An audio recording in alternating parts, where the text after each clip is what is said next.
So this is a very particular and a very poignant observation that the waste sector is, is growing at a 5% CAGR. Now, more so, the dynamics is that we are also having a lot of migration from the rural to the urban population, thereby creating heaps and heaps of urban waste. Now, what has happened so far in India is that waste has been, treated as a very, very tactical, industry where the exchange between the public and the government is more of a transactional nature. So thereby it has not been thought from a very long with a longish view about how to deal with waste. However, in developed countries, in Europe, in Japan, we've seen that the waste has been treated in a very, very strategic manner. Thereby there has been some thought about how to deal with waste is there.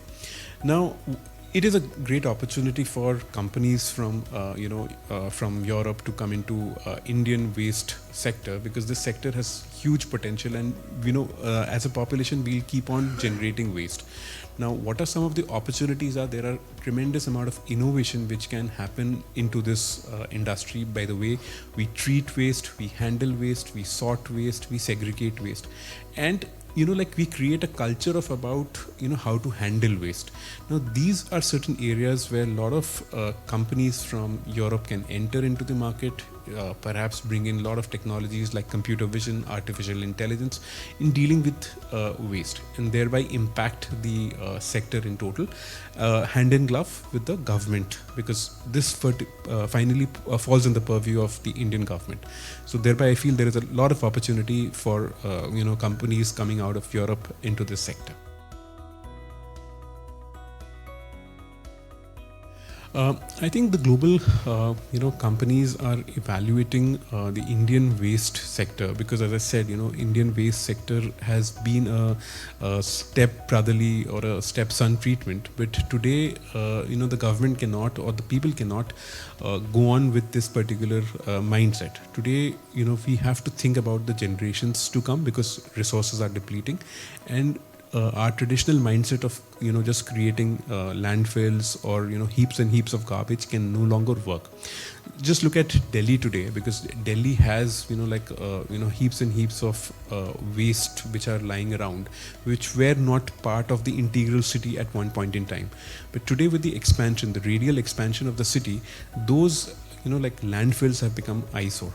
So with innovation technology, we need to get rid of those legacy waste by means of waste mining, reducing the height of the waste, probably having some technology which will not further pollute, but at the same time reduce these heaps of garbages that we see today in the urban solid waste sector. Similarly, in terms of the waste which is being generated by industries, and then the effluents are going into either the soil or into the water, the government is very, very stringent about it and is taking a lot of action and policies around it, and we are having the Yamuna cleaning activities and a lot of investments happening in this sector. So I think there is tremendous potential in this particular waste management sector, in industrial urban solid waste, and we have to think about not of treating this problem for today, but for for a brighter and a cleaner tomorrow. I think probably some of the myths, I don't have first-hand information, so I would not vouch for it, but some of the misconceptions about the Indian waste management sector could be that there is no direction, or there is no universal policy around how we are going to deal with waste. But there are actually Swachh Bharat Mission 2.0, which has been launched at the central level, and the Prime Minister's focus about cleanliness in general talks volumes about how we as a nation, after 77 years of independence, are evolving towards a cleaner society. So some of the myths, what I feel could be in terms of a lack of policy, lack of structure, which I would rather and vehemently support and clarify that no, those are in place, but we need to execute them hand in glove with the government. So there are policies, frameworks, as well as there are funding agencies, international funding agencies like World Bank, IFC, which are equally interested in this sector and possibly would invest in this sector should more show of hands happen from the international players as well.